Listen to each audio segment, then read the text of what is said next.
While we're getting the slides up, I'll maybe just start with some introductions. So this is a Nature Insider series of lunch seminars. So welcome and thank you very much for joining, especially we know it's such a busy Christmas period and coming up to the holidays. So we really appreciate your time and welcome you to this session. For those that haven't heard of NATURANCE before, it is an EU Horizon project that's been running since 2022. It explores the technical, financial, and operational feasibility and performance of the solutions combining nature-based solutions and investments with disaster risk financing. It connects major existing knowledge networks, analyzes policy contributions, builds awareness and capabilities for green financial innovation, and provides performance assessments. And it does this through relying on a really strong consortium of partners. So just a bit of an overview of what we're going to cover today. We're going to start with the introduction for myself, then move on to some quick 10-minute presentations of our innovation labs, followed by a panel discussion and a conclusion by Svenja Szyminski. And to introduce our panelists today, I'll be moderating. My name is Laura Clavey, and I'm a research officer focusing on nature and adaptation at LSE within the Grantham Research Institute. Closing the session, we will have Svenja Szyminski, who is a professor in practice at the Grantham Research Institute at LSE, and she's also the managing director of climate and sustainability at LSE at Marsh McLennan. For our fantastic panelists we have joined today, representing the NATURANCE Innovation Labs, it's Jyrki Jaakko, who is Professor of Hydrology at Stockholm University. We have Kelly Hyde, who is an expert in biodiversity and MBS at ICLEI, which is the local government for sustainability. Andrea Staccione, who is a postdoctoral researcher at the Euro-Mediterranean Centre of Climate Change and is here representing the Karlsruhe Institute of Technology and their Innovation Lab. And I also would like to say a really big thank you to our colleague, Arneth, who's done a lot of the behind the scenes in organising this lunch seminar. And so it's just a bit of a background to the Innovation Labs. NATURANCE has run 9 Innovation Labs over the course of the programme. I won't go over all of them, but they're on the screen so you can see what we directed to. These are collaborative spaces that were designed to boost nature-based insurance solutions. They bring together experts from different sectors to co-create climate adaptation pathways by fostering experimentation, dialogue, and cross-industry sharing. This session is focused on these final 3 innovation labs, but all of the details of the innovation labs are available on the NATURANCE website, including information on how they were run and the key conclusions. And finally, just to finish off the introduction, is to provide a bit of background of why we're looking at this issue. Essentially, nature loss is accelerating and it threatens not only biodiversity, but also climate resilience, economic stability, and human well-being. As highlighted by the UN Environment Programme, reaching global and climate biodiversity goals requires more than $8 trillion by 2015, but we currently face a $4.1 trillion shortfall, with private finance contributing just 14%. Nature-based solutions have the potential to safeguard and restore biodiversity, sustain ecosystem services, and enhance resilience to climate change actions, but public funding alone cannot deliver the scale of action required. So this leads us to our central question that was addressed in the Innovation Labs, which is how do we stimulate private investment in nature-based solutions? And with that, I'll hand over to the Innovation Labs. Just some ground rules before keep microphones off, but please feel free to send messages and questions, and we'll try to address them after the presentation. And I will hand over to Andrea, who will kick us off with the first Innovation Lab. Thank you. Thank you, Laura, for the nice introduction and welcome everybody. It's a pleasure to be here. And today I have the honor to present the work we've done with Karlsruhe Institute of Technologies with our Innovation Lab that is nicely linked to the challenges that Laura just presented. Our Innovation Lab is specifically focusing on nature conservation and protected areas to try to understand how we can stimulate the private investment in this context. So to do that, we examine financial instruments, enabling condition, and implementation pathways for conservation investment through 3 workshops where we engage with experts from research, the finance and protected areas management, nature-based solution enterprises to co-develop a business case and identify the roadmap for an effective private sector engagement. So what we have found in the next slide, thank you. Here you can see the key barriers we disentangle with the expert during the first workshops. We tried to see why private sector's engagement in protected areas remain limited, and the several barriers that came up is listed here in the slides. So key major barriers are linked with the lack of clear standards and guidelines, because then investor do not know how to measure biodiversity, ecosystem services, restoration outcomes, and this can lead to green ashing and reluctance to engage in this type of investment. Then we have issues of timing, because conservation nature-based solution requires high upfront investments, but ecological and financial benefits may emerge slowly. Then we have the specificity of nature-based solution that is related to the context, to the sector is involved, and also the high performance risk, because there is still some limitation in the analysis and modeling of the co-benefits produced, so to capture the full value. And another important barriers is related to the unstable regulation that somehow can hinder and fragmenting the landscape where we are moving through investment. So to find some solution in the next slides, we also try to look what could be the most promising financial instruments or innovative approach to support investment. We try to look what is available now, looking from market-based mechanism, investment and financial instruments, business and entrepreneurship approaches, corporate and supply chain strategies, as well as regulatory and policy frameworks. And with the expert, we try to rank the most appropriate or the most, what we found usable financial instruments in this context. And all the experts kind of agree that public-private partnerships, insurance schemes, green bonds, and payment for ecosystem services has the highest possibilities to be applied. Although one of the messages that was very clear from the expert is that there is no single best instruments, but what it works better is a mix or a blend of approaches that can be combined together. On this slide, we also look at what are the opportunities, the enabling condition, the action that required from the markets to see what is possible, how we can foster this type of investment. So next slide, please. Here you can see a list of some of the opportunities, actions, enablers, and trade-off we identified. Just try to summarize. One of the big areas of interest is the need of hybrid business models that combine different type of approach, as I just said, differentiate revenue streams such as tourism, branding, circular economy products, ecosystem services, payments.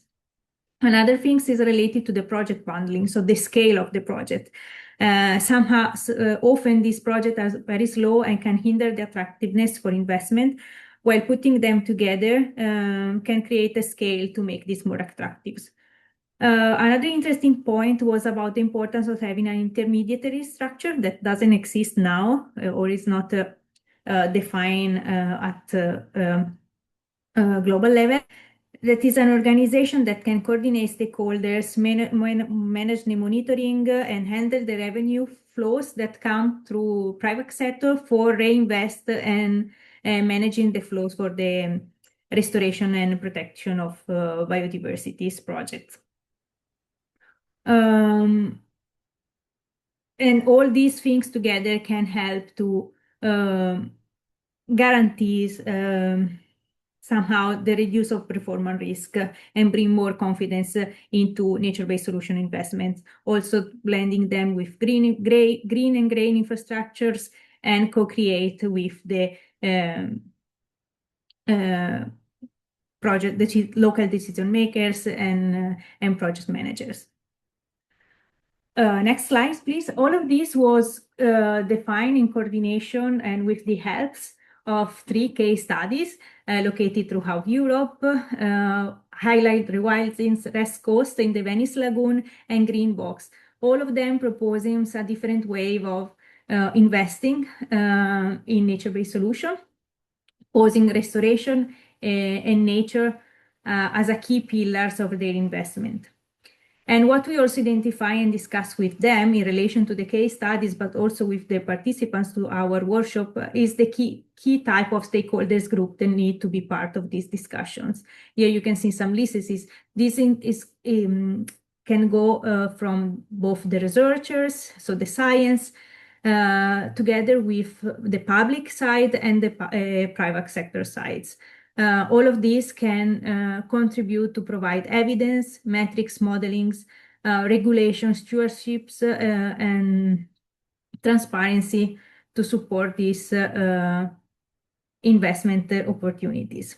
So what we identified, what we propose with our innovation lab, taking all this information together, in next slides, please, using everything we learn, we work with the participant to translate the insights into a practical roadmap.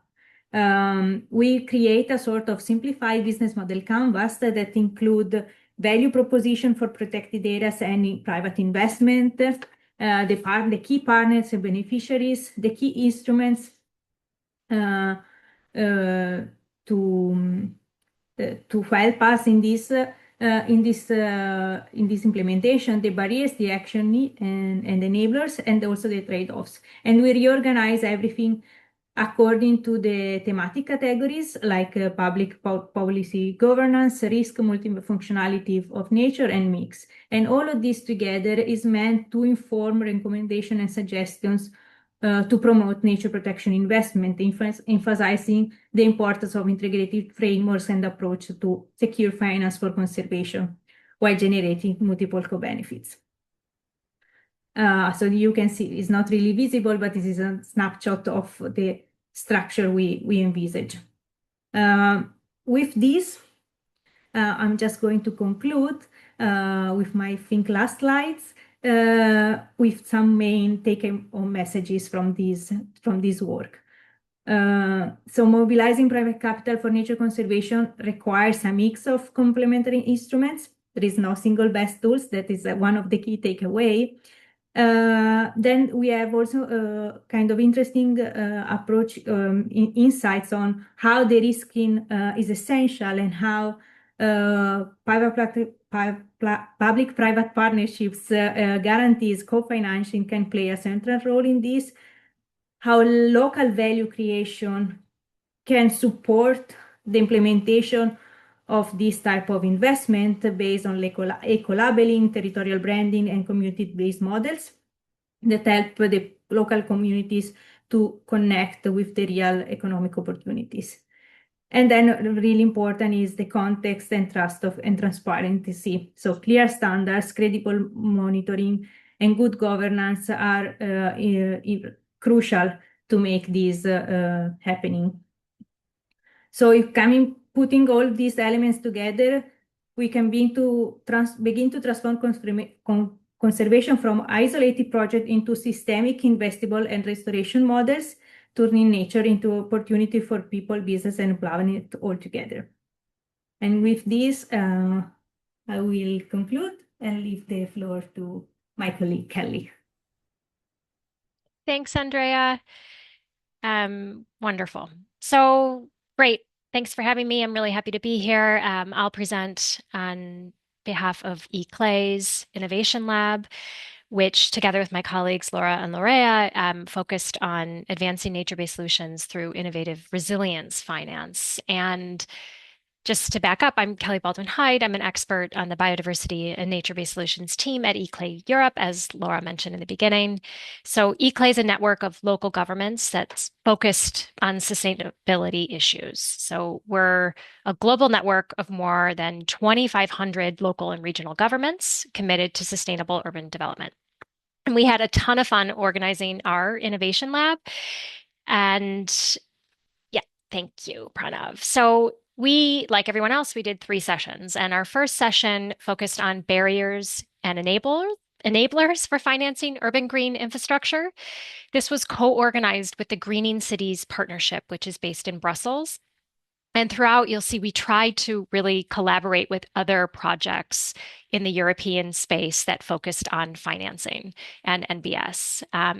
We brought together Budapest, Gdansk, and Utrecht to identify the major barriers cities face in financing green infrastructure in all its forms and nature-based solutions. And this included identifying administrative complexity, limited private finance, and long-term maintenance financing challenges. The discussion for this first lab highlighted enablers such as clearer funding schemes and investment models, more structured investor collaboration, and scalable project design that can increase access to funding and finance. For our second lab, we looked at innovative financing mechanisms, including public-private partnerships, as Andrea was mentioning, and the role of insurance. So this was a collaboration with the Horizon Europe project Invest for Nature, which has this living lab approach.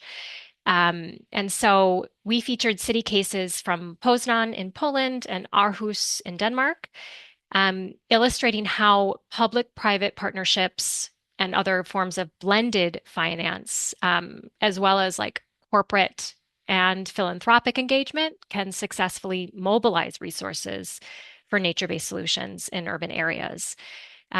We discussed ongoing projects in each of the cities, for example, an afforestation campaign, groundwater protection, and multifunctional landscapes across both regions. Participants in this lab also explored how insurance actors and financial institutions can further support nature-based solutions through new models or governance structures, and ESG, or environmental social governance, aligned investment pathways. We'll go a little bit more into that later. And then our third lab was super fun, and we took this one from strategy to action. So we had live pitches from cities to funders, like a financing funder panel. So we again had Gdansk. We also had the Ruhr Regional Association, which is here in Germany. And this represents multiple cities in the Ruhr metropolitan area. We had Valencia in Spain, as well as Paris, present their nature-based solution projects to this panel of experts, which was made up of Howden Broking, an insurance firm, the European Investment Bank, Bankers Without Boundaries, Climate Kick, the London School of Economics was on there, as well as the Volkswagen Foundation, among others. And it worked really well. Cities received direct guidance on improving the bankability of their nature-based solutions projects, how to refine like the quantification of the co-benefits of nature-based solutions that they were presenting, how to strengthen, their governance models, and also identifying diverse sources of finance to scale their projects. It wasn't just like a dialogue between the panelists and the cities, but also a peer-to-peer exchange between the cities themselves. And what was so great about the culmination of our innovation labs, like that third one, is that relationships developed that are still, moving forward today, which is really fun to see. Next slide, please. Great. So this is just a little bit more about that third session that I was talking about. So it was really engaging, as I mentioned, and an easy, it was effective, but also a replicable model for facilitating direct exchanges between cities and these financial experts. So just to give a brief overview, Gdansk aims to renature a key central corridor by depaving surfaces, installing rainwater retention flower beds, and promoting native biodiversity along a transit route from the railway station to the historic shipyard. And the Ruhr region actually has very similar streetscape greenery goals. And Valencia was talking more about an intensive green roof with solar panels. And then finally, Paris talked about renaturing along the River Seine. So they were super diverse projects and different kind of stages of development, not only like in the actual implementation of MBS, but also in like the networks and the development of the financing and investment strategies. Next slide. Um, so we identified several barriers along the way, and I'll focus here just on a couple of them. So one was the lack of tools to quantify the nature-based solutions co-benefits. This is really difficult. I see Andrea shaking her head. It is, as well as administrative complexity. This is something that what we mean by this is like, in every municipality, there are layers of bureaucratic procedures or approvals, rules, this includes fragmented governments or like institutional fragmentation or siloed, departments within a government. This makes it really difficult for cities to plan, finance, or, even implement projects. And it's just slow, right? And it's difficult to, know where the responsibilities lie, and that coordination across departments and stakeholders is really difficult. So that was probably the most clear barrier that we encountered, and yeah, among all the cities. Next slide, please.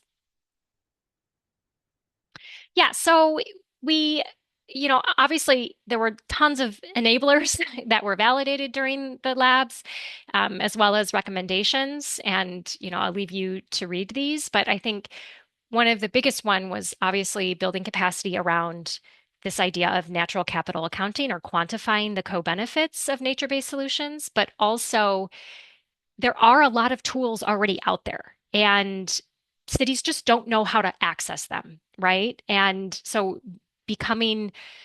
making that information more accessible to cities or others, other stakeholders that need that information is really important. So yeah, next slide. So just to go into some really successful case studies, we had Poznan in Poland that did this great crowd planting campaign and gifts in kind from the Volkswagen Foundation. So Poznan led a partnership with philanthropic investors, Volkswagen Foundation based in Poznan, as well as this kind of like nonprofit called Reforest Action. And it in 2021 and 2022, Poznan reforested 10 hectares, which translated into 53,000 new trees. And this cooperation involved several internal stakeholders, including the Poznan Forests municipal company, but also these external philanthropic actors. They had a really interesting relationship where the Volkswagen Foundation gave gifts in kind in terms of trees, but also manpower. So they have this community like volunteer program at the Volkswagen company, right? And they had employees come and volunteer their time to plant these trees. Um, Additionally, so they planted 25,000 trees to celebrate the 25th anniversary of the Volkswagen factory in Poznan. And then in Aarhus, this is a great study of blended finance and action. So over several years, the municipality developed a blended financing structure. So this was 50% of the water utility, 25% from the municipality, and 25% of like private public partnerships. And this was for multifunctional nature-based solutions. So like groundwater protection, as I mentioned earlier, as well as afforestation, wetland and biodiversity restoration. And they had an ambitious goal of converting 8,000 hectares of arable land to forest or nature, which would result in 1/3 of the municipality being covered by forests and natural areas. And so the financing is provided through this combination of funds, from the municipality, the Danish Nature Agency, the water utility companies, and private donations. And this will continue on in the coming years. So what's really great is Aarhus is also acting as a replicator of this model. And they have a collaboration with other municipalities to secure private funding for nature-based solutions in the coastal waters of East Jutland. Next slide. Yeah, so something that we also did, or what like an output from these labs was mapping nature-based solution stakeholders in terms of financing and funding. And so the main players right now are local and regional governments, right, as well as at the national level and the European level. Yeah, like the European Union funds and programs like Horizon Europe, et cetera. Of course, public utilities and private companies, some investment banks as well. In the future, we would like to see more financing and investment from philanthropic foundations. This is really a weak point at the moment, as well as insurance and reinsurance companies. Moving on down the line there of the list. And my final slide, please. Great. So just to wrap up here, our key conclusions. In all three labs, there was a strong peer-to-peer learning component, and this was truly inspirational. So cities learn best from other cities, and that's something we do a lot of at ICLEI, and it was really fun to see that in action throughout these labs. The pitch format was super effective, really fun, and I can see that, replicating that in lots of different ways moving forward. Additionally, we determined, there are multiple opportunities for private investment.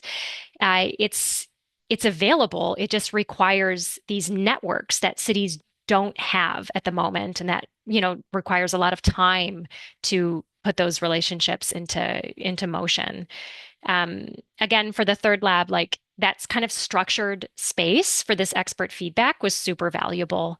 And, just maintaining, developing these connections is really important for nature-based solutions in urban areas. So that's it for me. Thanks so much. I'll turn it over to Jirker. Thank you. Excellent. So I would like to present for you the Stockholm University Innovation Lab that Sara Kalantari and myself has led. And the topic is wetland restoration as nature-based solution, management and financing needs. And here we're also thinking a little bit larger scale, so not individual wetlands, but how can we revet the landscape to get those targets that maybe the Swedish government wants and so on. So large scale implementation. And there is actually, and has been for a long time, efforts for wetland restoration in Sweden. We have a lot of drained land for agricultural purposes, and so there is a lot of potential now to restore part of that. And this is also shared, I think, with many countries in the EU and the world. And we have had in Sweden state funding for quite a number of years available for restoration measures. And we also have some guidelines. We know that we will have funding available also in the future to do the actual, creation or restoration of the wetlands. And to understand the lab, it's also important to understand how these money are kind of funneled. So it's actually the government that has the money and provides it, but it goes through the county administration boards. And then they advertise that there is money available to apply for.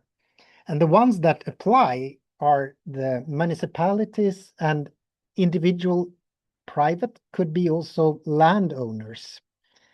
So if, this system requires an interest from those parties, because if they don't apply, nothing is going to happen. So I think that's an interesting case to see, that there is base funding, but does things happen at the pace we want to, and why not is that the case? So the goals of these projects are indeed diverse. From a government side, the climate related goals are very important, the carbon sequestration and so on, partly also, of course, biodiversity and the protection against floods. And these may not necessarily be the goals that private landowners are very interested in. They might, you know, they have a strong interest in keeping the value of their land, to still have a business and so on. So there are partial goal conflicts here that we looked at in the lab. So next slide, please. So we wanted to explore, first of all, does this work? I mean, do the wetlands fill their functions?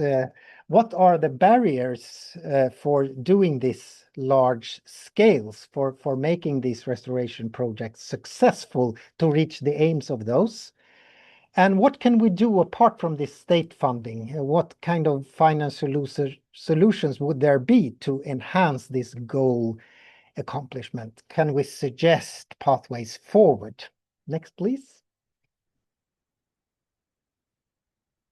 So we had also three lab sessions, and the first ones were with the landowners, municipalities, county boards, the ones that got the money and should distribute them, and then the municipalities and the landowners are the ones that should apply for the money, right?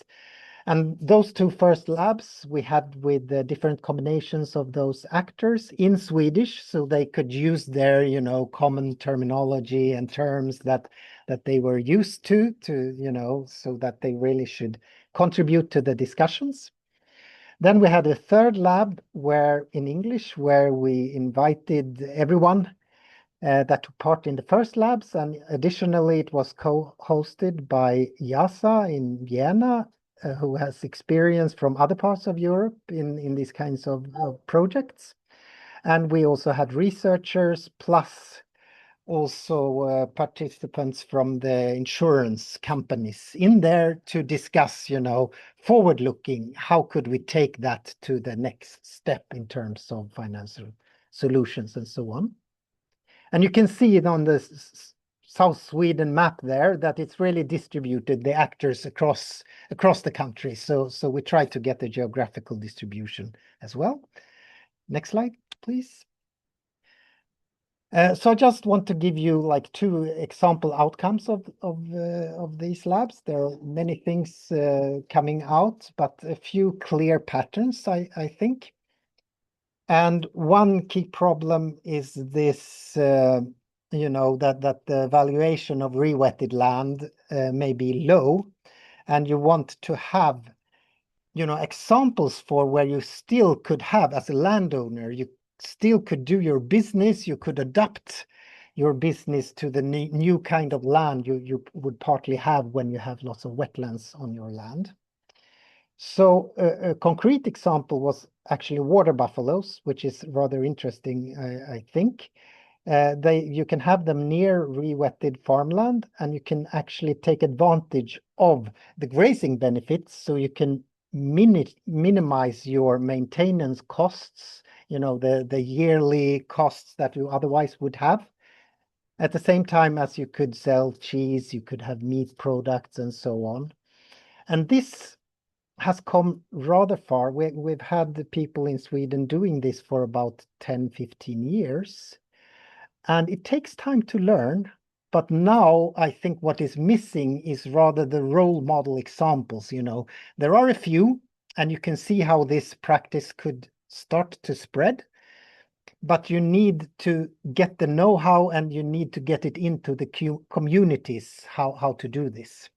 The status is we don't have to import the buffaloes from Italy anymore. We can have a local market, you know. So it takes time for a market to be mature, but there is potential, large potential. On the other hand, there were Irish cases. For instance, you could grow blueberries, cattails, and so on. And here you could see that, you know, this might not be financially viable in itself. So you might need combinations of other factors, subsidies of different kinds, to make this happen, and to somehow create several different solutions to you know, advance the NBS. So final slide, please. Another thing that clearly came out is that people are afraid about financial risks and uncertainties. So they don't know if something will fail with their dam or what they now created to make the land wet. They thought that maybe they have a big financial risk here. And here that's an aspect where I think the insurance industry and different insurance solutions clearly could help. And there is potential for, to develop something like that. But at the same time, you would also need observations of actual, events. So this goes hand in hand with observational programs of how these nature-based solutions function. I'll stop there. Thank you. So. Great, thank you. Those are really, really interesting presentations, and also thank you very much for the really good timekeeping as well. So now we'll turn into a short panel discussion around the next 15, 20 minutes. I'd like to encourage anyone that has questions to use the Q&A function, which should be at the bottom of the screen. And please feel free to write any questions in there, and then we can answer them live for you. But to kick us off, and this question is directed at Andrea. I think one of the really interesting aspects when you look at the free innovation labs as a whole is that they're on different spatial scales and different spatial contexts. So I was wondering if it'd be possible to synthesize maybe a few of the common barriers that were identified, even though you're operating at different spatial scales within the labs themselves. Thank you, Laura. Thank you for the question. That's really interesting and interesting things that emerge. So also when discussed with Jerken and Kelly and look into the barriers we identified, it's really interesting to see even how we focus, as you said, on very different scales, because in our case, we look at mostly the continental, so Europe, protected areas at European level. Kelly, ICLEI look at the very local and urban scales, while Jerken even narrow down to parcel or river basin site scales. There are very few barriers that are in common to all the scales, and that's something that is really clear how this can overcoming this type of barrier can help investment in nature-based solutions across all the cases. And specifically, we identified like the difficulties to assess the full value of nature-based solutions. So quantify the benefits that can be translated then in monetary terms as well, and capturing the full value, not only like the potential risk reduction function, but also all the other co-benefits. Another thing is the lack of clarity most of the time. So the missing of having clear standards, clear guidance, but also a clear regulation framework. Like having a complex regulatory or bureaucracy setting that is changing over time is something that is common across all the scales, and that can hinder again this upscaling of the investments. And lastly is a little bit the scale as well. So how having the opportunity of planning nature-based solution in a more integrated way across municipalities, across the surrounding landscape, in connection with between wetlands and cities or the surrounding protected areas can somehow support the needs of investment and supporting the bundling of projects, let's say. So that was a very interesting discussion from my point of view. Thank you. Yeah, really interesting points. I feel like the quantification of the co-benefits around nature and nature-based solutions is such a huge topic. We could probably have a whole lunch session on that on itself. But moving on from the challenges, I guess kind of related to the challenges, and this is a question for the whole group. We'll go through you one by one. What do you think is the most important aspects that needs to change in order to scale up this NBS financing and to help it become a bit more mainstream and attracts that private investment? Maybe we start with Kelly with this one and keep the answers quite concise in the interest of time. Thank you. Okay, I'll do my best. But yeah, it really is just what you discussed, this quantification of the co-benefits. I think there are two. So yeah, the quantification is one, as well as attracting different financial actors. So to truly scale up nature-based solution financing, you have to consistently quantify and communicate those full range of co-benefits that, nature provides. NBS will remain undervalued because their impacts like climate, increased climate resilience or biodiversity recovery, health benefits, risk reduction, social equity, those are really difficult to accurately capture in financial terms. Additionally, this attracting different financial actors, what I mean by that is basically to better attract these investors, project owners, so cities in our case, need to be able to adapt their narratives of their projects to the specific priorities of the funders they want to reach. So that tailored approach, I think, would go a long way.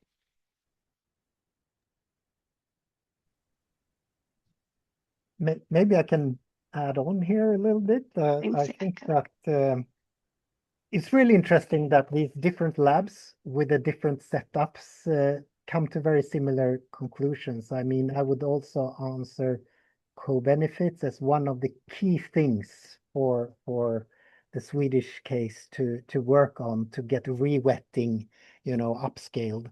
Because here we could see that there is already money to do the re-wetting. That is not the problem, but it's not happening to the extent that we would like to, because on the local scale, they don't understand the national scale goals and they don't necessarily agree with them. And on the national scales, they could be smarter in packaging how the local benefits. And meanwhile, what we have to work with now is the county boards in the middle that, will try to understand the local actors and promote, because there are clearly benefits for them also to get things going. And this would include handling also of the risks and uncertainties where we maybe would need other packages of solutions to overcome, why should they take a big risk personally for national goals? I mean, there has to be a trade-off here that is discussed and put forward, I think. Yeah, I think I'm quite aligned to what Jerker and Kelly just said. And if I need to choose one of the main need, I think this aspect of bundling projects to try to planning nature-based solution in an integrated way across the landscapes and the scales. It's really helped to overcome these issues also of spatial scale, but also temporal scales of having the impacts and the benefits of a nature-based solution, and also helping to support the application and the implementation of the use of different type of instruments, financial instruments. So different type of instruments that can be used together to have a higher financing support for these type of solutions. Thank you. They're all really interesting answers, and it seems like it's such a multifaceted area that actually there are a combination of solutions that need to happen in order to progress NBS financing. So I guess following up from that, and I'll address this question at Jerker, understanding that it's this multifaceted approach. What do you think is there a combination of solutions that are needed, and how do you think that could be, I guess, kind of managed across the different areas that need to be addressed?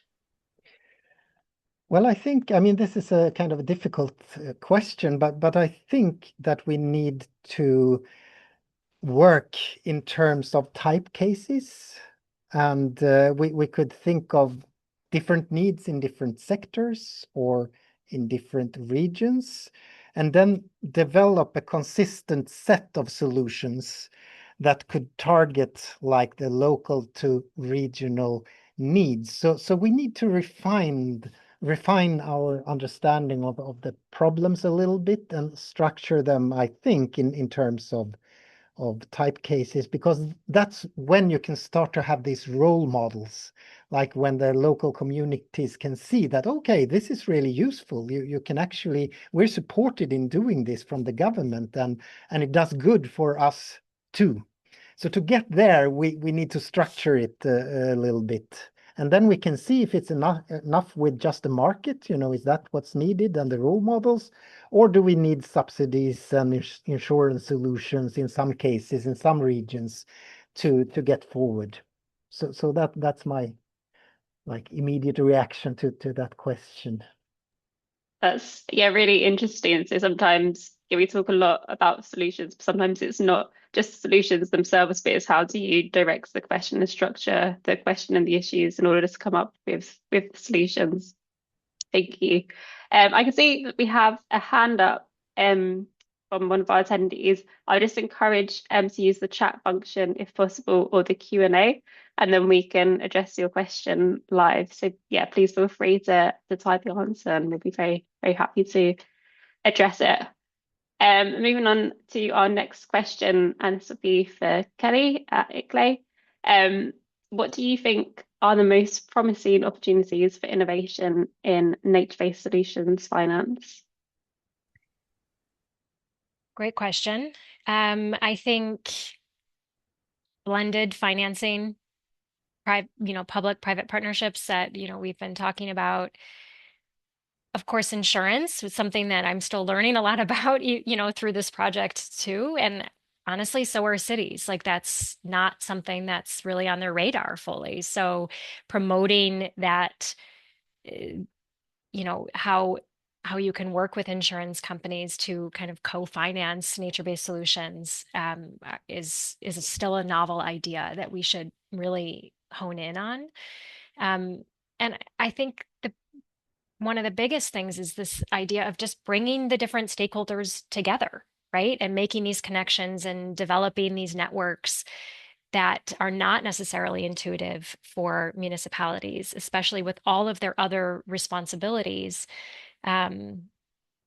That's really, really important. And just to kind of bring in what Jurker was saying about these, like the replicability, or like these models, that's huge. Like to have a model of a city or whatever landscape that has done this, and to clearly explain how that was done and here's how you can do it too, is really important. And so that peer-to-peer learning aspect and just the dissemination and capacity building around these concepts is something we just have to keep promoting. Thank you. I think that's a really nice answer, and especially given that the NATURANCE project has been running since 2022, is coming to a close in 2026. I think it's a really nice way to set up that there's so much talk around nature-based solutions and the financing of them, and there's so many opportunities going forward to really, really mainstream this, which is really exciting. And now I'm going to apologize if I put you on the spot for this, but we just have a few minutes left. So we thought it'd be fun to wrap it up with a quick 60 seconds each pitch format for arguing for NBS as a viable solution to meet different societal challenges, such as climate adaptation issues or biodiversity crisis itself. So I will hand to Andrea first to take on that challenge. Oh, great. Thank you, Laura. So yeah, what to say? I think the fantastic things of nature-based solution is that they can deliver multiple co-benefits at once. They can support biodiversity, carbon sequestration, reduce flood risk, support agriculture, recreation, tourism opportunities, and strengthen long-term resilience. And from, for example, the perspective of protected areas, nature itself is at the core infrastructure. And when investing in ecological integrity, we can generate value across many of these sectors simultaneously. So, and then these benefits extends to insurance, to tourism, energy, local communities. So try to get this full value of a nature-based solution in also monetary terms, aligning the quantification of the benefits, the scalability of the models, and the policy framework that can allow these. Nature-based solutions are becoming really a robust and legitimate and necessary investment strategy. So they can offer future-proof ways to both public and private actors to contribute to climate resilience and biodiversity recovery. Very, very quick, but I think that's the key messages I want to bring home. That was great. Thank you very much. Kelly, would you like to go next? Yeah, I mean, Andrea took my answer completely, but I think that's good. I think we're aligned. You know, it's from a city municipality perspective, you know, everyone has a tight budget. There's growing risks everywhere for folks. And so nature-based solutions really stand out as this scalable and adaptable, you know, way forward. So I would say investing in nature is a strategic approach to urban resilience, to well-being and health, also equity and, you know, climate adaptation and mitigation, and also, you know, really importantly, economic stability. Like there is a pathway there. And so to meet these challenges, we really should put nature at the center of our planning, urban planning, our policies, and our investments. Thank you. That's really succinct and yeah, very nice joined up, connected answers as well. And finally, I will turn to Jirka. Yeah, so you know, to pitch for NBS, I think the one really solid, well, the solid evidence we have is that it works, it can work very well on local scale, right?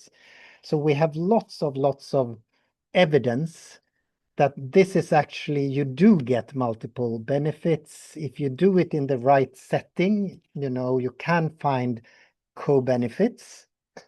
And the challenge we now have is to scale this up, because that's needed for meeting societal goals and maybe even national goals on climate, carbon sequestration and so on. And there, I think it's good to acknowledge that this is still a learning process a little bit. So we should be, there is, I'm convinced, I mean, there are solutions that, you know, you could make this work very well.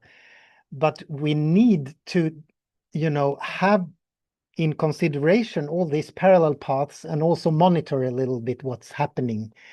And if we have this interest from multiple levels, I think NBS can really, you know, be a very cost efficient in a way to reach those goals, if we take on this travel in the coming, let's say, 5 years. And so. Yeah. Great. So yeah, really emphasizing the possibilities for cost efficiencies, making it economically viable as well as the benefits for nature. That's it for our panel, and thank you very much. I'd like to really thank our panelists for the preparation and the presentations that you provided as well. And with that, I will hand over to Svenja Sminsky, Professor in Practice at LSE in the Climate Research Institute and Managing Director of Climate Sustainability at Marsh McLennan, to wrap us up. Thank you, everyone.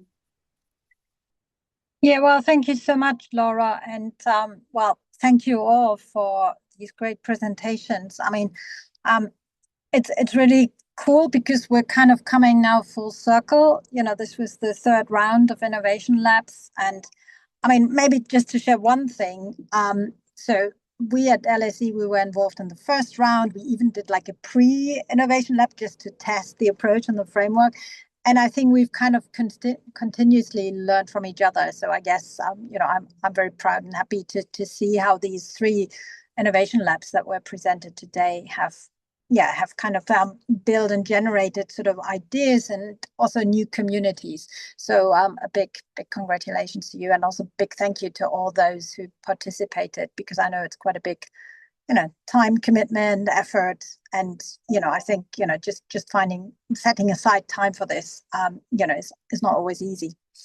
I guess the key question, and in a way that came up just now, I guess, in the sort of key takeaway session, where do we go now? Because there are kind of two things, and I don't think that any of the innovation labs got stuck in this, but often it's quite easy to admire the problem, and it's much harder than actually implementing the action that's needed to implement, to move forward. And I guess in a way that's kind of what we get out of these innovation labs. It's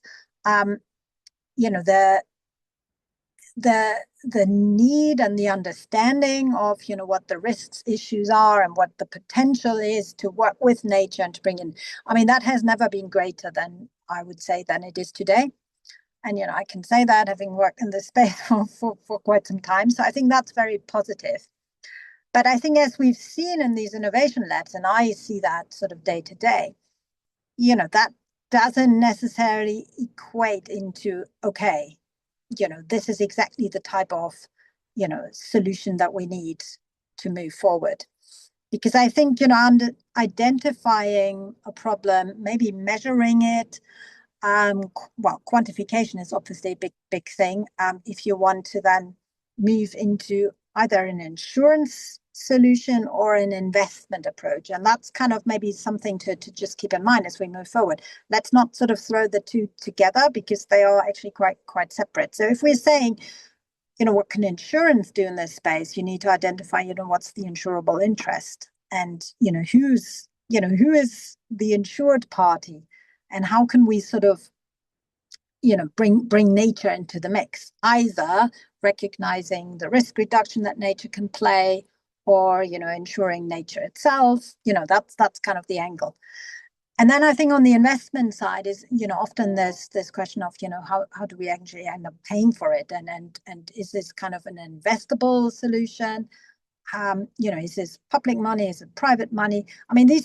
These two buckets are really sort of life and center and front of many discussions in the industry, also at COP where I was. So I think for us at NATURANCE, the challenge is, not the challenge, I think the opportunity is to take these findings and sort of move the needle by demonstrating, what is possible, but also by being quite open and say, look, there are significant issues here. There are gaps. We don't have that data, or where we say, these weren't the right actors to really then come up with a commercial solution or so on. So I think we need to be quite open and transparent. And then I think for NATURANCE, I'm particularly excited. We have this kind of companion coming up where we actually collect all the existing insurance kind of approaches that exist in this space. And I think the innovation labs, have kind of contributed to that. But I think that's another sort of what's feasible, what is out there idea that hopefully can be of use to different players in this space. So with that, a big thank you again. And this is certainly a hugely important topic. And NATURANCE isn't finished yet. So we'll have plenty of time, I think, to sort of home in and bring those solutions and the ideas forward. Thanks a lot.